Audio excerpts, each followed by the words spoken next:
제16과 성령 세례와 성령 충만입니다. 성령님은 성도를 새롭게 하시며 거룩해 하시는 분이십니다. 성도는 성령 세례와 성령 충만함을 통해서 새로워지고 성숙한 그리스도인으로 살아갈 수 있습니다. 예수님을 믿고 나서 성령 세례를 받고 성령으로 충만해야 비로소 하나님의 말씀에 대한 깊은 신앙 속으로 들어갈 수 있으며 생명력 있는 신앙생활을 할 수가 있습니다. 큰 주제 첫 번째, 성령 세례에 대해서 알아보도록 하겠습니다. 첫 번째, 중생과 성령 세례입니다. 중생과 성령 세례는 다릅니다. 성경은 중생, 즉 성령으로 거듭나는 것과 성령으로 세례를 받는 것이 다르다는 것을 가르쳐주고 있습니다. 중생은 성령으로 거듭나는 것을 말하고 있는데요.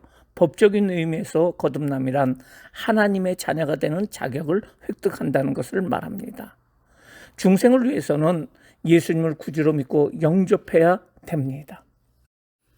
다음으로 성령 세례는 무엇이냐, 그 의미를 알아보도록 하겠습니다. 세례라는 말은 잠그다라는 말입니다.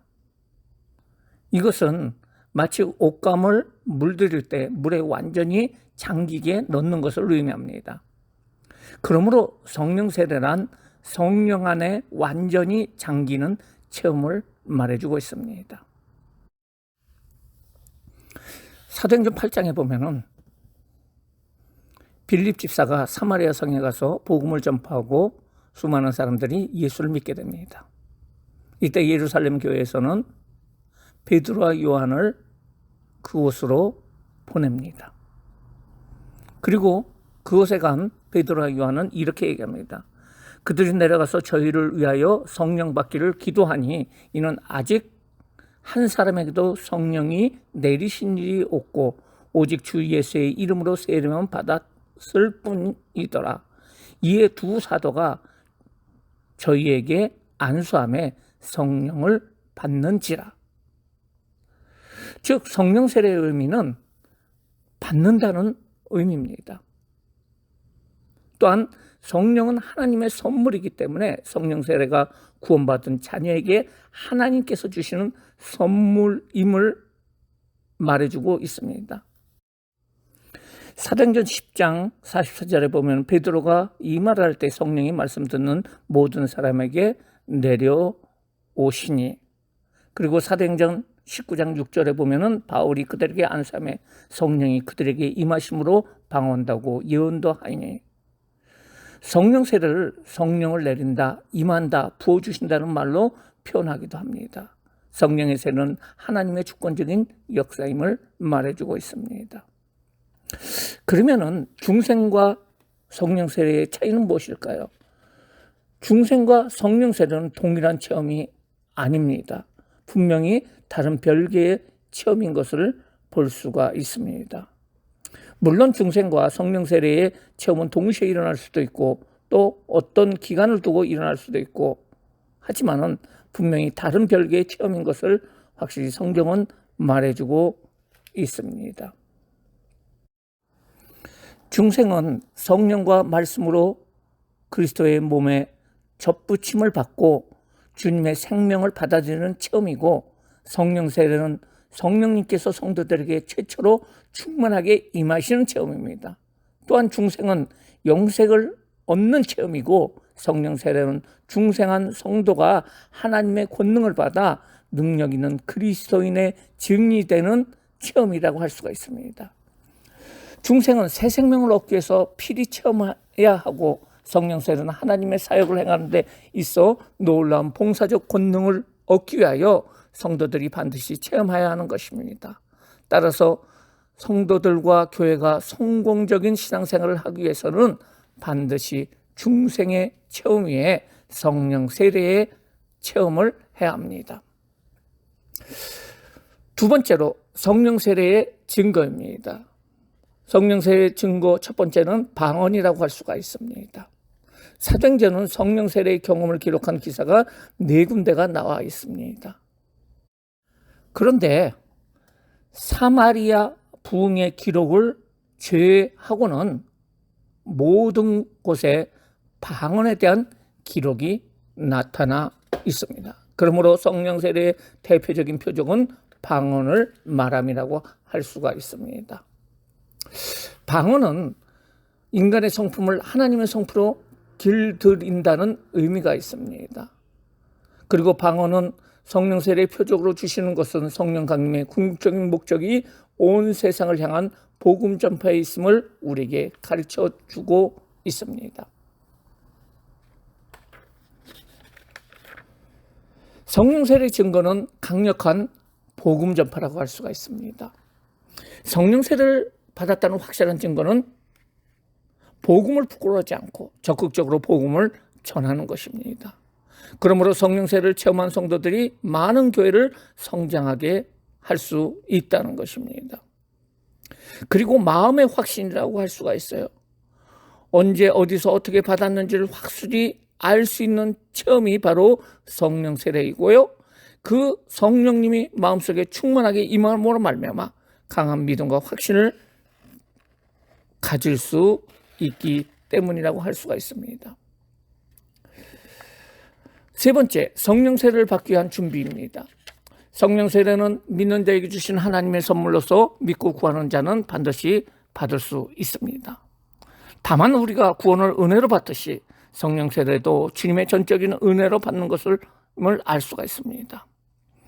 평소에 사랑하고 존경하는 귀한 분이 방문할 때 우리는 그분을 맞이하기 위해서 집안을 깨끗이 정돈하고 청소를 합니다. 마찬가지로 거룩하신 성령의 능력으로 체험을 받기 위해서 우리가 준비할 것이 있는데요. 그것은 바로 죄를 회개해야 된다는 것입니다. 성령님은 거룩한 분이십니다. 그러므로 거룩한 성령님을 모시기 위해서 우리는 생각나는 모든 죄를 회개해야 되고요. 그리고 간절히 사모해야 합니다. 성령 세례는 간절히 사모하는 마음에 임하게 됩니다. 예수 그리스도의 승천을 본 제자들은 예수님께서 분부하신 말씀대로 한 곳에 모여 전혀 기도에 힘쓰며 간절한 마음으로 성령을 사모하며 기다렸습니다.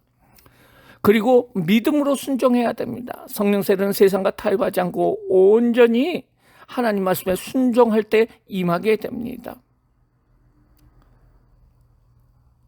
순수한 동기로 구해야 됩니다. 성령 세례를 받기 원하는 사람은 하나님 앞에서 순전한 마음으로 구해야 됩니다. 순전이라는 말은 욕심을 버리고 성령님을 만족하고 성령님과 동행하며 살기를 원하는 마음으로 구한다는 것을 말하고 있습니다. 성령 세례를 받기 위해서는 개인적으로 성령 세례를 사모함으로 구하여 받을 수가 있고 성령 대망회를 통한 각종 집회를 참석해서 기도하고를 통해서 받을 수가 있고 말씀을 듣고 필요한 경우에는 말씀과 성령이 충만한 주의 종의 안수를 받을 때에 그 성령 세례를 받을 수가 있습니다. 큰 두 번째, 성령 충만입니다. 첫 번째, 성령 세례와 성령 충만. 성령 충만의 최초의 경험이 곧 성령 세례입니다.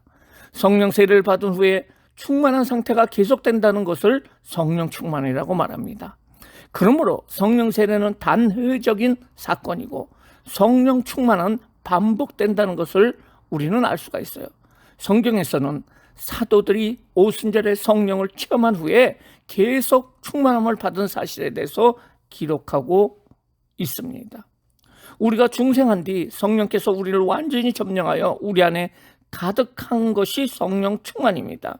물론 중생을 하면 성령 충만을 체험하는 것과는 상관없이 구원받을 수가 있습니다. 그러나 성령 충만을 받지 못하면 신앙에 힘이 없고 능력이 없습니다. 성령 충만은 하나님의 권능을 받아 누리는 체험이며 주의 일을 하는 데 있어서 꼭 필요한 능력을 받기 위해서 경험하는 은혜입니다. 그러므로 우리는 성령 세례를 받은 것으로 만족해서는 안 됩니다. 우리는 믿음으로 승리하는 삶을 살기 위해서 원수 마귀의 계계를 물리치고 하나님이 기뻐하시는 삶을 살기 위해서 항상 성령으로 충만함을 받아야 됩니다. 두 번째, 성령 충만한 삶의 특징은 무엇일까요? 성령으로 충만한 삶은 곧 그리스도로 충만한 삶입니다. 내가 사는 것이 아니라 철저히 그리스도가 내 안에 사는 삶을 말하고 있습니다.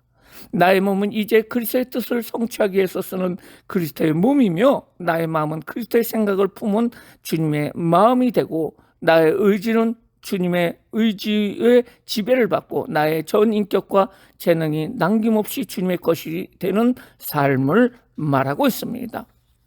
그래서 성령 충만한 삶을 가진 사람들은 기쁨이 넘치는 삶을 살 수가 있고요. 담대한 믿음이 넘치는 삶, 그리고 하나님의 사랑이 넘치는 삶, 생명력이 넘치는 삶, 병고침의 능력이 넘치는 삶, 방언의 기도가 넘치는 삶, 성령의 열매가 풍성한 삶, 전도하는 삶을 살 수가 있습니다. 성령이 충만하면 반드시 능력 있는 복음 증거의 표적이 뒤따르게 되고요. 또한 복음을 전파할 수가 있습니다. 세 번째, 계속적으로 성령 충만을 받으려면 우리는 어떻게 해야 될까요? 성령 충만하지 못한 이유가 있습니다. 성령님에 대한 무지와 결핍, 그리고 교만함, 회개치 않는 죄, 세상을 사랑하는 마음, 하나님을 불신하고 사람을 두려워하는 마음, 성령 충만에 대한 간절한 소원과 간구가 부족할 경우에 성령 충만함을 받지 못합니다. 계속적인 성령 충만을 유지하는 방법은 성령 충만을 기대하고 사모해야 된다는 것입니다. 날마다 일정한 기도 시간을 가지고 그리고 하나님 앞에 기도해야 됩니다. 날마다 하나님의 말씀을 읽고 묵상해야 됩니다. 모이기에 힘써야 됩니다. 예배와 기도의 모임에 적극적으로 참석하고 항상 성공적이고 적극적인 신앙의 그 자세를 가져야 됩니다. 죄를 멀리하고 죄를 지었을 때는 즉시 회개해야 됩니다. 성령님의 전인 몸을 더럽히지 말아야 됩니다. 성령님을 슬프시게 해서는 안 됩니다. 성령님을 소멸시켜서도 안 됩니다. 부정적인 마음을 멀리하고 성령님을 삶의 자원으로 삼아야 됩니다. 교회를 위해서 봉사하고 기회가 있을 때마다 전도하는 생활 습관을 가져야 됩니다. 이때 우리는 성령 충만함을 가지고 승리의 삶을 살 수가 있습니다. 이상으로 성령 세례와 성령 충만에 대해서 알아봤습니다. 감사합니다.